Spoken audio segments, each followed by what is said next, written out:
नमस्कार साथियों, कैसे हो सभी लोग। आप सभी लोगों का दर्पण क्लासेज करौली में हार्दिक स्वागत है मित्रों।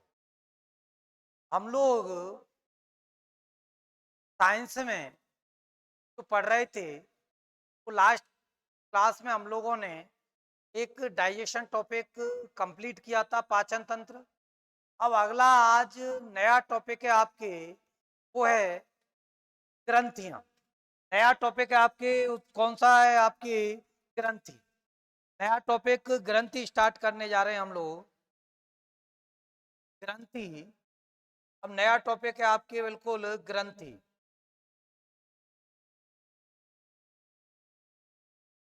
ग्रंथियां। तो यदि आपसे कहा जाए कि जो ग्रंथियां हैं,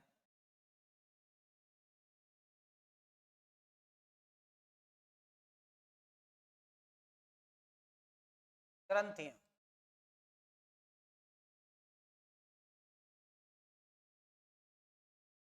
ग्रंथियां ग्रंथि किसे कहा जाता है? यदि ये बात देखी जाए कि ग्रंथि किसे कहते हैं, तो हम लोग क्या देखें कि ग्रंथि किसे कहते हैं। सबसे पहले तो यही देखते हैं हम लोग, ग्रंथि कहते किसे हैं। तो ग्रंथि किसे कहा जाता है मित्रों? तो ग्रंथि किसे कहते हैं? तो कोशिकाओं का वह समूह जो तरल पदार्थ स्रावित करता है, को क्या कहा जाता है? ग्रंथि कहा जाता है। तो ग्रंथि किसे कहते हैं? तो कोशिकाओं का वह समूह जो तरल पदार्थ स्रावित करे। तो ग्रंथि किसे कहोगे आप? कोशिकाओं का कोशिकाओं का कोशिकाओं का वह समूह कोशिकाओं का वह समूह जो तरल पदार्थ कोशिकाओं का वह समूह जो तरल पदार्थ स्रावित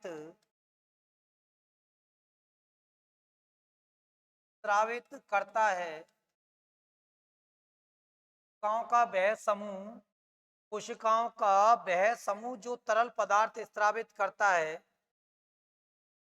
उसको क्या कहा जाता है? ग्रंथि कहा जाता है। तो यदि आपसे कहा जाए कि ग्रंथि किसे कहते हैं? कोशिकाओं का वह समूह जो क्या करे, तरल पदार्थ स्रावित करे, उनको क्या कहा जाता है? ग्रंथि कहा जाता है। अब बात आती है कि ग्रंथि कितने प्रकार की होती हैं। तो आपका आंसर हो जाएगा, 3 प्रकार की ग्रंथि होती है। यदि आपसे कहा जाए कि ग्रंथि कहते किसे हैं, तो कोशिकाओं का वह समूह जो तरल पदार्थ स्रावित करता है। कोशिकाओं का वह समूह जो क्या करे, तरल पदार्थ स्रावित करता है, उसको क्या कहा जाता है? ग्रंथि कहा जाता है। क्या कहा जाएगा? ग्रंथि कहा जाएगा, जो तरल पदार्थ स्रावित करे। अब ग्रंथि कहते किसे हैं आप? तो ये हो गया। अब ग्रंथि कितने प्रकार की होती हैं? तो ग्रंथि कुल 3 प्रकार की होती हैं। एक तो होती है आपके वय स्त्रावी ग्रंथि। कौन सी? आपके वय स्त्रावी ग्रंथि। एक तो है आपके वय स्त्रावी ग्रंथि, एक है आपके अंतः स्त्रावी ग्रंथि। अंतः स्त्रावी ग्रंथि। और इसके अलावा है मिश्रित ग्रंथि। मिश्रित ग्रंथि। यदि आपसे कहा जाए ग्रंथि कितने प्रकार की होती हैं, तो आंसर क्या हो जाएगा? ग्रंथि कुल 3 प्रकार की होंगी, बहिस्त्रावी, अंतःस्त्रावी और मिश्रित ग्रंथि। अब यदि हम लोग देखें कि जो बहिस्त्रावी ग्रंथि है, ये बहिस्त्रावी ग्रंथि, अंतःस्त्रावी ग्रंथि और मिश्रित ग्रंथि की क्या कंडीशन है कि बहिस्त्रावी क्या है, अंतःस्त्रावी क्या है और मिश्रित ग्रंथि क्या है? तो बहिस्त्रावी ग्रंथि देखा जाए कि बहिस्त्रावी ग्रंथि, तो बहिस्त्रावी ग्रंथि क्या है आपके? ये वे ग्रंथि हैं जो अपने स्त्राव बाहर छोड़ेंगे। एक तरह से बहिस्त्रावी ग्रंथि कौन सी ग्रंथि हैं? तो इनमें नलिकाएं पाई जाती हैं। तो आप लोग कह सकते हो नलिका नलिका युक्त ग्रंथि हैं। ये कैसी ग्रंथि हैं? नलिका युक्त ग्रंथि हैं। यदि आपसे कहा जाए कि बहिस्त्रावी ग्रंथि कौन सी होंगी, तो ये वे ग्रंथि हैं जो नलिका युक्त होती हैं। और नलिका युक्त के साथ साथ यदि देखोगे तो ये बहिस्त्रावी ग्रंथि नलिका युक्त होंगी। और इनके द्वारा जो स्त्रावित पदार्थ है, स्त्रावित पदार्थ। यदि आपसे कहा जाए कि इनके द्वारा कौन सा पदार्थ स्त्रावित होता है, तो इनके द्वारा जो स्त्रावित पदार्थ है उस पदार्थ को क्या कहा जाता है, तो वह स्त्रावी ग्रंथियों द्वारा स्त्रावित पदार्थ को कहा जाता है आपके एंजाइम। क्या कहा जाता है? एंजाइम। तो ये बहिस्रावी ग्रंथि कैसी होती हैं, तो नलिका युक्त होती हैं बहिस्रावी ग्रंथि। तो यदि आपसे पूछा जाए बहिस्रावी ग्रंथि होती हैं, तो आंसर होगा नलिका युक्त होती हैं। इनके द्वारा जो पदार्थ स्त्रावित होगा उसे क्या कहा जाएगा, तो आंसर क्या हो जाएगा? एंजाइम कहा जाएगा। क्या कहा जाएगा? एंजाइम कहा जाता है। अब उसके बाद में बात आती है कि अंतःस्रावी ग्रंथि कैसी होंगी। तो ये जो अंतःस्रावी हैं ये ग्रंथियां कैसी होती हैं? नलिका वहीन होती हैं। मतलब अंतःस्रावी ग्रंथियों में नलिकाएं नहीं पाई जाती हैं, तो आप लोग कह सकते हो नलिका वहीन होती है अंतःस्रावी ग्रंथि। और अंतःस्रावी ग्रंथियों द्वारा जो स्त्रावित पदार्थ है उस स्त्रावित पदार्थ को क्या कहा जाएगा? यदि आपसे कहा जाए कि अंतःस्रावी ग्रंथि हैं, तो इनके द्वारा स्त्रावित जो पदार्थ है उस पदार्थ को क्या कहा जाएगा? तो अंतःस्रावी ग्रंथि द्वारा जिस पदार्थ का स्त्राव किया जाता है उस पदार्थ को क्या कहा जाता है? तो आंसर क्या हो जाएगा? हार्मोन कहा जाता है। क्या कहा जाएगा? आपके हार्मोन कहा जाएगा। तो बहिस्रावी ग्रंथि नलिका युक्त होंगी, स्त्रावित पदार्थ क्या कहलाएगा? एंजाइम। अंतःस्रावी ग्रंथि नलिका वहीन होंगी, नलिका नहीं पाई जाएगी इनमें, तो स्त्रावित पदार्थ क्या कहलाएगा? हार्मोन। और बहिस्रावी द्वारा स्त्रावित पदार्थ क्या कहलाएगा? एंजाइम। तो बहिस्रावी द्वारा स्त्रावित पदार्थ एंजाइम और अंतःस्रावी ग्रंथि द्वारा स्त्रावित पदार्थ हार्मोन कहा जाता है इसको। अब बात आती है आपकी किसकी? मिश्रित की। कि जो मिश्रित ग्रंथि है, इस मिश्रित ग्रंथि द्वारा इस मिश्रित ग्रंथि की स्थिति क्या होगी? तो इसका कुछ भाग तो क्या होता है? नलिका युक्त होता है कुछ भाग तो कुछ भाग क्या होगा? आपकी नलिका वहीन होगा। मतलब कुछ भाग में तो नलिका पाई जाएंगी और कुछ भाग में नलिका नहीं पाई जाएगी। ठीक है, कुछ भाग में नलिका होगी और कुछ भाग में नलिकाएं नहीं होंगी। तो कुछ भाग तो नलिका युक्त होगा और कुछ भाग क्या होगा? नलिका वहीन होगा। तो ये मिश्रित ग्रंथि है। अब मिश्रित ग्रंथि द्वारा तो स्त्रावित पदार्थ है, मिश्रित ग्रंथियों द्वारा कौन से पदार्थ का स्त्राव होगा? तो स्त्रावित पदार्थ क्या कहलाएगा? तो मिश्रित ग्रंथि द्वारा जिस पदार्थ का स्त्राव होगा और वो नलिका युक्त भाग के द्वारा मतलब बहिस्रावी जैसा कार्य करेगा, जब तो कौन सा कहलाएगा? स्त्रावित पदार्थ एंजाइम हो जाएगा। लेकिन जब ये अंतःस्रावी जैसा कार्य करेगा मतलब इसका नलिका विहीन भाग है, तो उसके द्वारा स्त्रावित पदार्थ क्या कहलाएगा? हार्मोन कहलाएगा। तो मिश्रित ग्रंथि द्वारा स्त्रावित पदार्थ कहलाते हैं एंजाइम और हार्मोन। अंतःस्रावी ग्रंथि द्वारा स्त्रावित पदार्थ कहलाते हैं हार्मोन। बहिस्रावी द्वारा स्त्रावित पदार्थ कहलाते हैं एंजाइम। तो ये इस तरह से आपके ये तीन प्रकार की ग्रंथियां पाई जाती हैं आपके कुल। कुल कितने प्रकार की हो गई? तीन प्रकार की हो गई। नलिका युक्त, नलिका वहीन और नलिका युक्त व नलिका वहीन। बहिस्रावी, अंतःस्रावी और मिश्रित। तो बहिस्रावी द्वारा स्त्रावित पदार्थ एंजाइम कहला रहा है, अंतःस्रावी द्वारा स्त्रावित पदार्थ हार्मोन कहला रहा है और मिश्रित में क्या है? एंजाइम और हार्मोन दोनों ही पाए जाते हैं आपके। अब बात आती है कि जो एंजाइम हार्मोन है इनमें अंतर क्या है? एंजाइम और जो हार्मोन है इसमें अंतर क्या है आपके? देखिए, तो एंजाइम है, ये एंजाइम क्या है आपके? यदि आपसे कहा जाए कि जो एंजाइम है, एंजाइम किसे कहोगे आप लोग? एंजाइम किसे कहोगे? एंजाइम। तो ये वे पदार्थ हैं जो किसी अभिक्रिया के वेग को बढ़ा देते हैं लेकिन स्वयं अपरिवर्तित रहते हैं।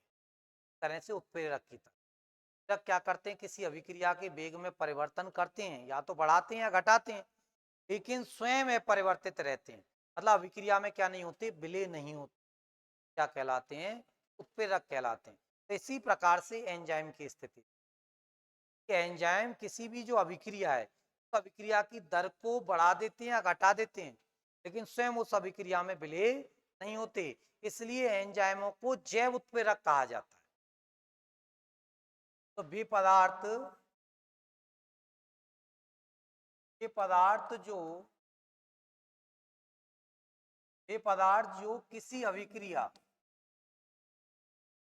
अभिक्रिया वे पदार्थ जो किसी अभिक्रिया अभिक्रिया के वेग में परिवर्तन अभिक्रिया के वेग में परिवर्तन कर देते हैं परंतु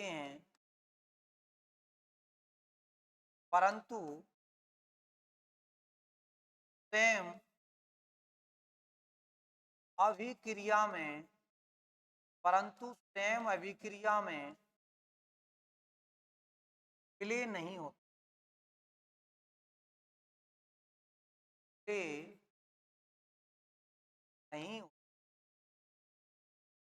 स्वयं अभिक्रिया में क्या नहीं होते हैं, विलय नहीं होते। वे पदार्थ जो किसी अभिक्रिया के वेग में परिवर्तन कर देते हैं परंतु स्वयं अभिक्रिया में विलय नहीं होते, उन्हें क्या कहा जाएगा, एंजाइम। तो इन एंजाइमों को जैव उत्प्रेरक कहा जाता है। किस नाम से जाना जाता है, जैव उत्प्रेरक के नाम से जाना जाता है। आप लोगों को विशेष ध्यान रखना है इस पॉइंट को, क्योंकि कई बार एग्जामों में आ गया है जैव उत्प्रेरक किसे कहा जाता है। तो जैव उत्प्रेरक किसे कहा जाता है, तो आपको ध्यान रखना है जैव उत्प्रेरक किसे कहते हैं हम लोग। तो जैव उत्प्रेरक किसे कहा जाता है, एंजाइम को कहा जाता है जैव उत्प्रेरक। यदि आपसे कहा जाए कि जैव उत्प्रेरक किसे कहते हैं तो आंसर सीधा क्या हो जाएगा, एंजाइम को जैव उत्प्रेरक कहा जाता है। जबकि हार्मोन क्या होते हैं आपके, तो हार्मोन किसी अभिक्रिया में क्या हो जाते हैं, विलय हो जाते हैं। यदि आप हार्मोन को देखोगे तो जो हार्मोन है, ये हार्मोन किसी अभिक्रिया में क्या हो जाते हैं, विलय, अभिक्रिया में विलय हो जाते हैं। तो वे पदार्थ जो किसी अभिक्रिया के वेग में परिवर्तन कर देते हैं परंतु स्वयं विलय नहीं होते, वो एंजाइम है, और स्वयं विलय हो जाते हैं, वो क्या है, हार्मोन है। तो वे पदार्थ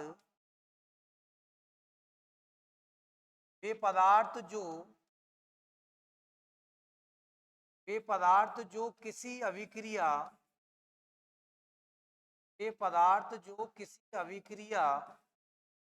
के वेग में अभिक्रिया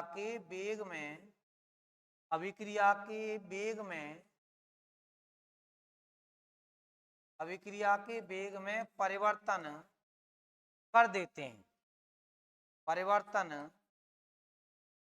कर देते हैं। वे पदार्थ जो किसी अभिक्रिया के वेग में परिवर्तन कर देते हैं परंतु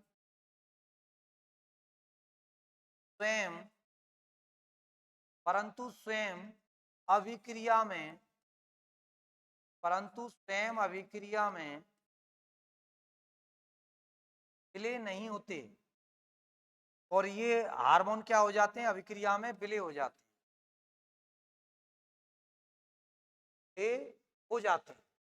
विलय हो जाते हैं।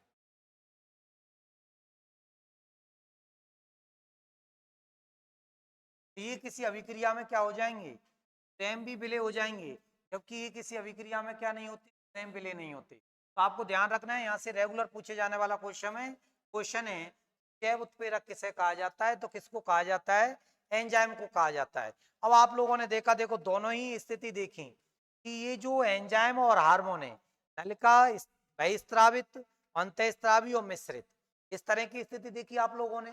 फिर उसमें देखा कि ये तो नलिका वहीन है, हार्मोन कहला रहा है, ये नलिका युक्त एंजाइम कहला रहा है, इसका स्त्राव। इसमें दोनों ही चीजें नलिका युक्त भी है और नलिका विहीन है, तो स्त्रावित पदार्थ क्या कहलाता है, एंजाइम और हार्मोन के नाम से जाना जाता है, एंजाइम और हार्मोन के नाम से जाना जाता है। ये एंजाइम और हार्मोन है, ये आप लोगों को विशेष ध्यान रखना है, जैव उत्प्रेरक वाला। ये जो जैव उत्प्रेरक वाला पॉइंट है, ये आप लोगों को विशेष ध्यान रखना है, क्योंकि पहले कई दफे एग्जामों में आ गया है कि किसको जैव उत्प्रेरक कहा जाता है, तो एंजाइम को क्या कहा जाता है, जैव उत्प्रेरक कहा जाता है। अब आगे देखें आप लोग, हम लोग एक एक से, तो बहिस्रावी है, अंतःस्रावी है, मिश्रित है, इनके कौन कौन से उदाहरण है, उनका एक एक से हम लोग अध्ययन करते हैं। एक एक से अध्ययन करेंगे कि अंतःस्रावी के कौन कौन से उदाहरण है, बहिस्रावी के कौन से और मिश्रित के कौन कौन से, उनसे क्वेश्चन किस प्रकार से हम लोगों के लेवल पर पूछे जाते हैं साथियों। तो सबसे पहले हम लोग अध्ययन करते हैं इसमें, वो है आपकी बहिस्रावी ग्रंथि।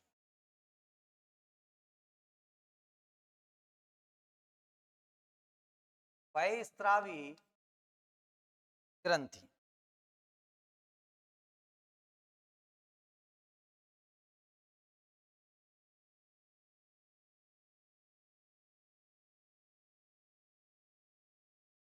बहिस्रावी ग्रंथि। चलो हम लोग देखते हैं जो बहिस्रावी ग्रंथि है, इस बहिस्रावी से एक तो आपको मैंने बता दिया कि नलिका युक्त ग्रंथि है, ये अपना स्राव जिस स्थान पर छोड़ेगी, ये अपना स्राव जिस स्थान पर छोड़ेगी वहीं कार्य होगा। एक तरह से आप लोग कह सकते हो कि ये जो बहिस्रावी ग्रंथि है, ये बहिस्रावी ग्रंथि अपना स्राव नलिका के द्वारा कहाँ पर छोड़ेगी, तो इस नलिका के द्वारा जिस स्थान पर छोड़ती है, जहां पर छोड़ती है, क्या कहलाएगा आपके टारगेट साइट। टारगेट साइट होगी और जिस जगह छोड़ेगी उसी जगह कार्य होगा। तो ये अपने टारगेट साइट पर छोड़ती है, अपना स्राव कहाँ छोड़ती है, टारगेट साइट पर छोड़ती है नलिका के द्वारा। तो एक तरह से आप लोग कह सकते हो कि नलिका के द्वारा अपनी टारगेट साइट पर क्या छोड़ेगी, अपना स्राव छोड़ती है। तो इसलिए आप लोगों क्या कहोगे, बहिस्रावी ग्रंथि। एक तरह से आप लोग कह सकते हो इसके स्राव रक्त के सीधे संपर्क में नहीं आ पा रहा है और सीधा उस टारगेट साइट पर जा रहा है जहां पर कार्य का होना है। जिस जगह कार्य का होना है उस टारगेट साइट पर सीधा की सीधा पहुंच रहा है आपके। अब ये जो बहिस्रावी जो ग्रंथि हैं, इस बहिस्रावी ग्रंथि में आप लोग देखोगे तो सबसे पहले हम लोग देखते हैं इस बहिस्रावी ग्रंथि में पहली ग्रंथि हम लोग देखते हैं कि बहिस्रावी में कौन सा है आपकी। तो सबसे पहले हम लोग देखते हैं पसीना ग्रंथि।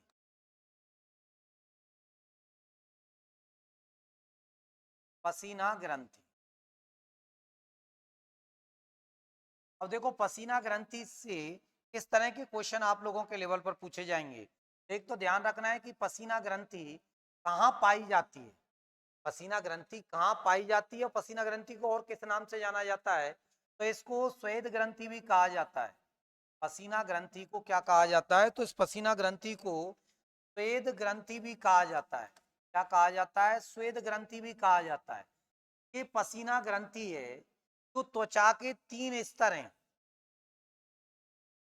एपिडर्मिस, ये एपिडर्मिस, डर्मिस और हाइपोडर्मिस। ये जो मध्य स्तर है जिसको आप डर्मिस बोल रहे हो एक तरह से, उस डर्मिस वाले भाग पर पाई जाती है। तो ये जो पसीना ग्रंथि किस में होंगी, तो त्वचा में। और त्वचा के किस स्तर पर होगी ये, तो त्वचा के किस स्तर पर होगी, डर्मिस पर। त्वचा के डर्मिस वाले भाग में पाई जाती है। त्वचा का जो डर्मिस वाला भाग है उसमें पसीना ग्रंथि पाई जाती है। तो यदि आपसे कहा जाए कि जो पसीना ग्रंथि है वो कहाँ पाई जाती है, तो त्वचा में पाई जाती है। त्वचा के किस भाग पर, डर्मिस वाले भाग पर। पसीना ग्रंथि का नाम क्या हो गया, श्वेत ग्रंथि। पसीना ग्रंथि का क्या नाम है, श्वेत ग्रंथि है। ये जो पसीना ग्रंथि है, पसीना ग्रंथि है, इस पसीना ग्रंथि के द्वारा जो स्रावित पदार्थ है, स्रावित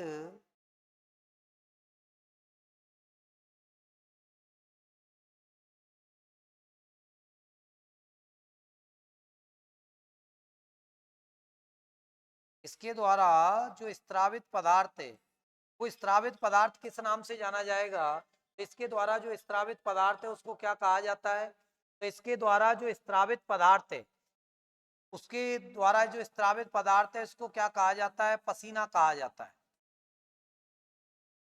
क्या कहा जाएगा, पसीना कहा जाएगा। तो इसके द्वारा जो स्रावित पदार्थ है, इस पदार्थ को क्या कहा जाता है, तो पसीना ग्रंथि द्वारा जो स्रावित पदार्थ है उसको कहा जाता है आपके पसीना। इस पसीने में क्या होगा आपके, तो इस पसीने में जल पाया जाएगा, पसीने में जल होता है।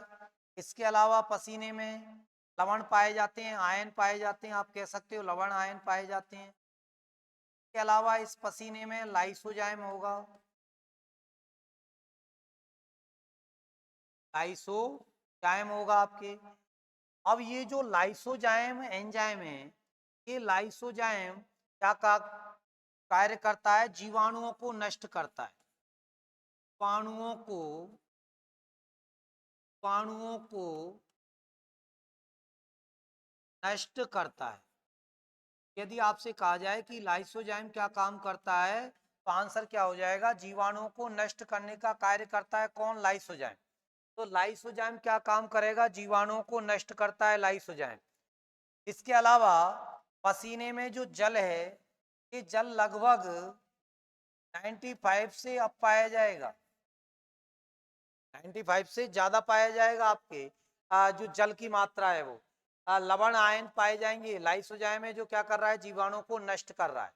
तो इस तरह से पसीना ग्रंथि की भूमिका मिलेगी आप लोगों के लिए, या पसीना ग्रंथि की भूमिका पाई जाती है आपकी, पसीना ग्रंथि की भूमिका पाई जाती है आपके। अब इसके अलावा त्वचा में दूसरी ग्रंथि एक और पाई जाती है, उसका नाम है आपकी सेबेसियस।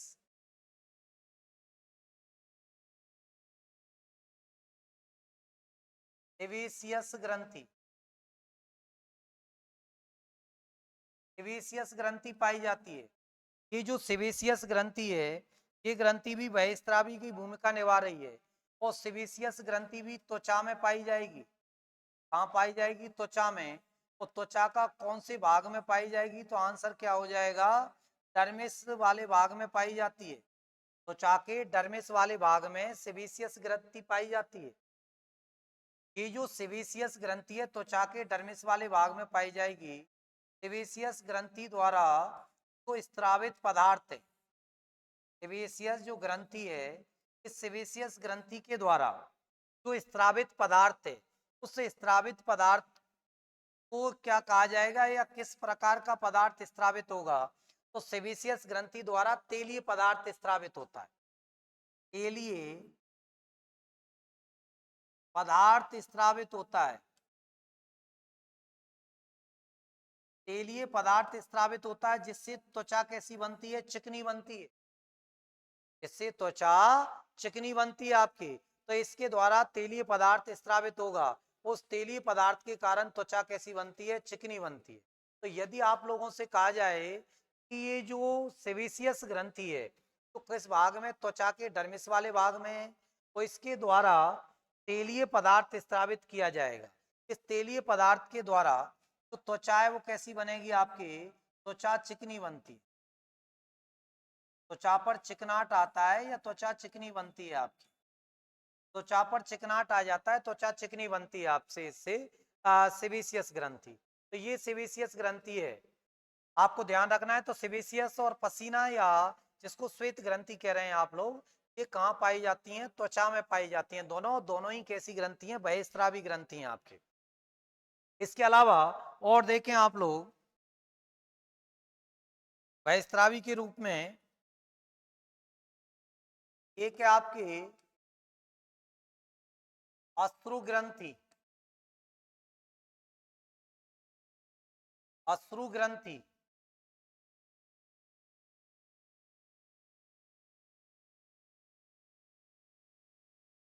कौन सी, अश्रु ग्रंथि।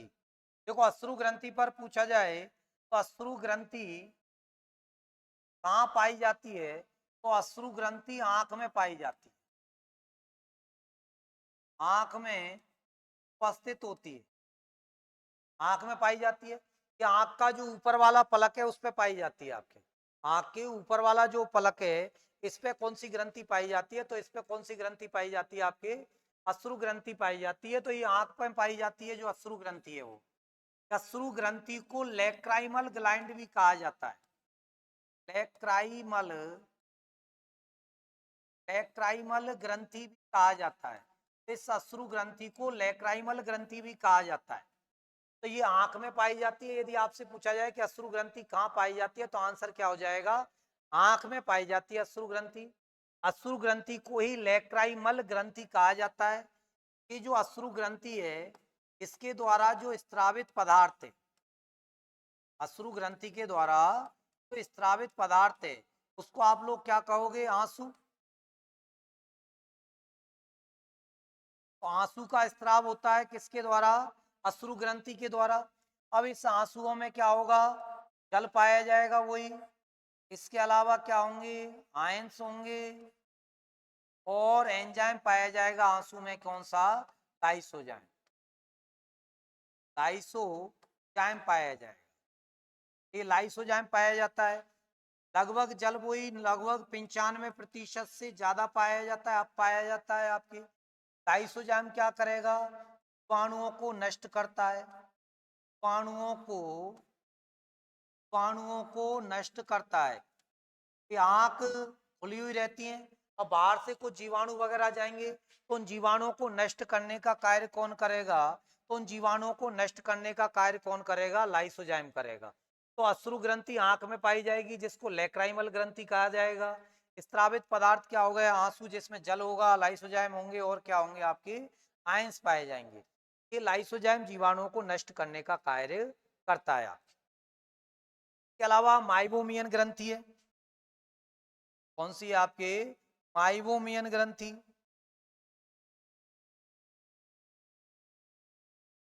माइबोमियन माइबोमियन ग्रंथि। देखो माइबोमियन ग्रंथि पर बात की जाए कि जो माइबोमियन ग्रंथि है, ये माइबोमियन ग्रंथि कहाँ पाई जाती है, तो माइबोमियन जो ग्रंथि है ये भी कहाँ पाई जाएगी, आपके आंख में पाई जाती है। आंख में पाई जाती है, और ये जो निचला पलक है, इस निचले पलक पर पाई जाती है, कौन सी, माइबोमियन जो ग्रंथि है वो।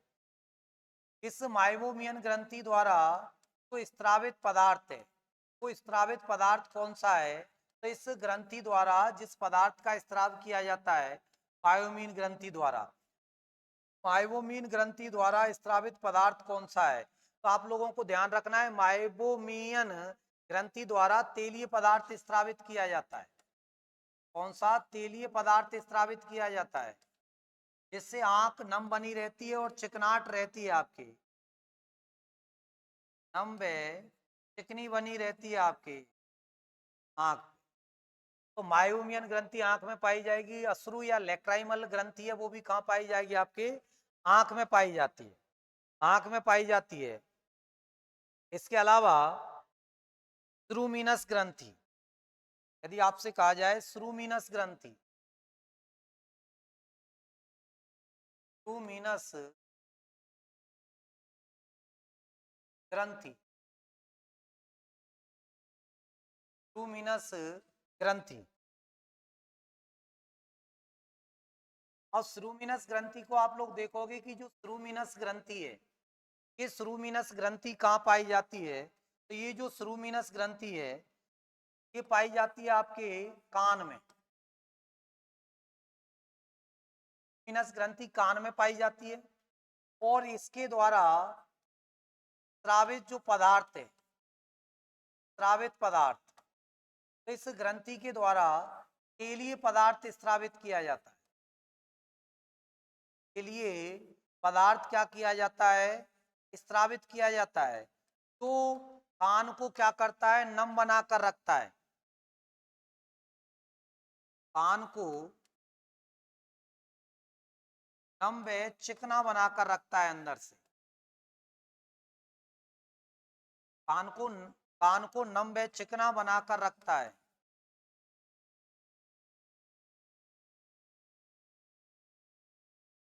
कान को नम और चिकना बनाकर रखता है कौन, आपके, इसके द्वारा जो तेलीय पदार्थ स्रावित किया जाता है वो।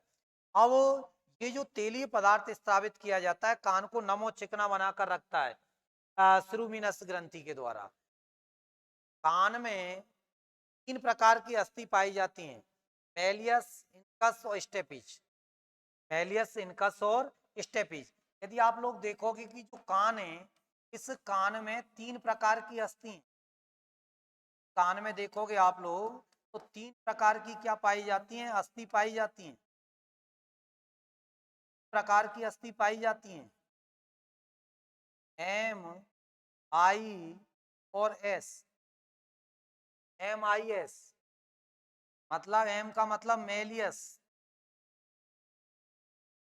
मेलियस का मतलब इनकस, और एस का मतलब है स्टेपीज। मेलियस, इनकस और स्टेपीज। स्टेपीज अस्थि हमारे शरीर की सबसे छोटी अस्थि है। मानव शरीर की, मानव की सबसे छोटी अस्थि,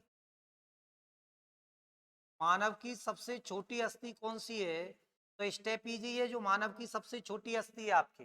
तो मेलियस, इनकस और स्टेपीज 3 अस्थियां पाई जाती हैं कान में। जब व्यक्ति वृद्ध अवस्था में जाता है, बुजुर्ग हो जाता है, जब व्यक्ति वृद्ध हो जाता है या बुजुर्ग हो जाता है, तो उस समय क्या होता है, आपके वृद्ध अवस्था में जाने पर श्रूमिनस और इनके स्त्राव डाउन हो जाते हैं, कान में नमी कम हो जाती है। इन अस्थियों में क्या आ जाती है, कठोरता, और इन अस्थियों में कठोरता आने के कारण व्यक्ति ऊंचा सुनने लग जाता है। व्यक्ति कम सुनने लग जाता है या ऊंचा सुनने लग जाता है वृद्ध अवस्था में। उसका रीजन क्या है कि इन अस्थियों में क्या आ जाती है, कठोरता आ जाती है, जो कान में पाई जाती है। एलियस, इनकस और स्टेपीज। मानव शरीर की सबसे छोटी अस्थि कौन सी है? तो आंसर क्या हो जाएगा आपके, स्टेपीज मानव शरीर की सबसे छोटी अस्थि है आपके। तो श्रूमिनस कहाँ पाई जा रही है, आपके कान में पाई जा रही है, श्रूमिनस ग्रंथि है। तो आपको ध्यान रखना है श्रूमिनस ग्रंथि कहाँ पाई जाएगी, तो आंसर क्या हो जाएगा, कान में पाई जाती है। तो श्रूमिनस ग्रंथि कान में पाई जाती है। इसके अलावा देखें आप लोग, यकृत ग्रंथि।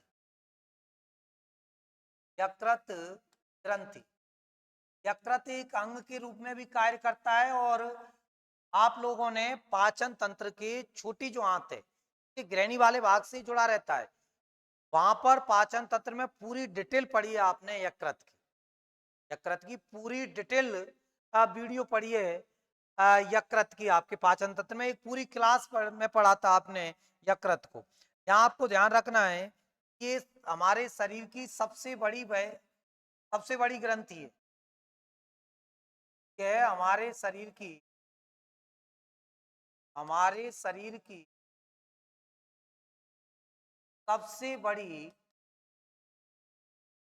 सबसे बड़ी ग्रंथि है। यदि ऑल ओवर में देखा जाए, बहिस्त्रावी और अंतःस्त्रावी सबको मिलाकर यदि देखा जाए, तो ये हमारे शरीर की क्या है, सबसे बड़ी ग्रंथि है। हमारे शरीर की क्या है, सबसे बड़ी ग्रंथि है। तो ये हमारे शरीर की क्या है, सबसे बड़ी ग्रंथि है, कौन सी है, यकृत है जो।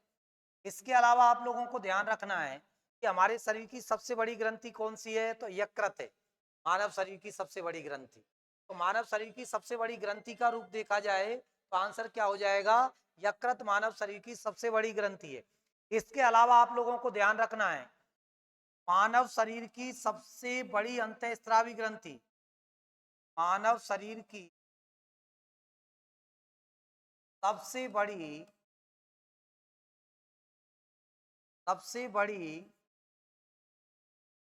अंतःस्त्रावी सबसे बड़ी अंतःस्त्रावी ग्रंथि, सॉरी, बहिस्त्रावी।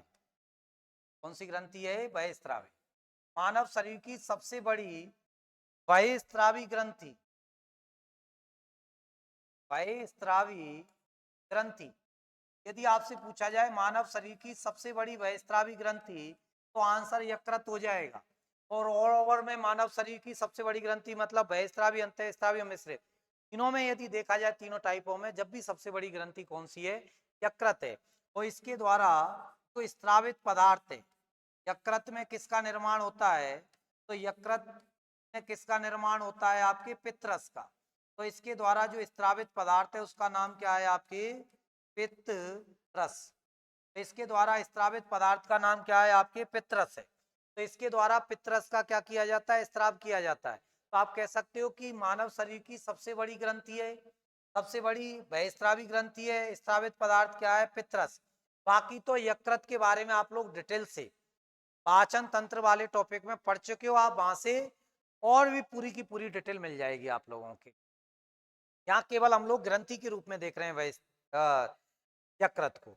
इसके अलावा हम लोग देखते हैं कि जो यकृत है, और क्या काम है, और कौन सी बहिस्त्रावी ग्रंथि हैं। एक आप लोगों को ध्यान रखनी है, प्रोस्टेट। प्रोस्टेट ग्रंथि, ये जो प्रोस्टेट ग्रंथि है, ये प्रोस्टेट ग्रंथि नर की जननांगों में पाई जाती है, नर में पाई जाती है, आपकी नर जननांगों में पाई जाती है। और ये जो प्रोस्टेट ग्रंथि है, ये प्रोस्टेट ग्रंथि कैसा कार्य कर रही है, बहिस्त्रावी का कर रही है। इसके अलावा पार्थोलिन ग्रंथि, वॉर्थोलिन ग्रंथि, ये वॉर्थोलिन ग्रंथि भी किस में पाई जाती है? तो ये वॉर्थोलिन ग्रंथि भी किस में पाई जाती है? नर में। तो ये भी इसमें किसका कार्य कर रही है? बहिस्रावी का कार्य कर रही है आपकी, ये भी बहिस्रावी का कार्य कर रही है आपकी। इसके अलावा काउफर, काउफर ग्रंथि, ये जो काउफर ग्रंथि है, ये काउफर ग्रंथि किस में पाई जाती है? मादा में, मादा जननांगों में होती है। और ये भी कैसा है काम कर रही है? बहिस्रावी का कार्य कर रही है। ये भी कैसा कार्य कर रही है? बहिस्रावी ग्रंथि का कार्य कर रही है आपकी। तो इस प्रकार से विभिन्न प्रकार की बहिस्रावी ग्रंथियां पाई जाती हैं।